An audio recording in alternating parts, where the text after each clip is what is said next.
to upgrade LinkedIn Premium subscription? So here is a quick and easy guide. First of all, open LinkedIn and log into your account, and there at the top right you can see Premium at $0 option available. Simply tap on it and navigate to the Try Premium for free or premium features option in your LinkedIn. Now here all you have to do is answer some of the questions available here. Simply follow the on-screen instructions and answer your question. Then you'll be navigated to choose a LinkedIn Premium plan.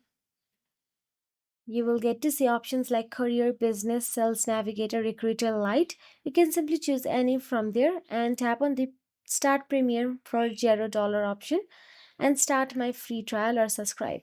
Choose if you want it individual or duo and tap on the Continue and add your payment method, credit, debit card, or PayPal, and confirm and click Upgrade. LinkedIn usually offers a 1 month free trial for first time users. So that will be. If you found this video helpful, please like, share, and subscribe our channel. And thank you so much for watching.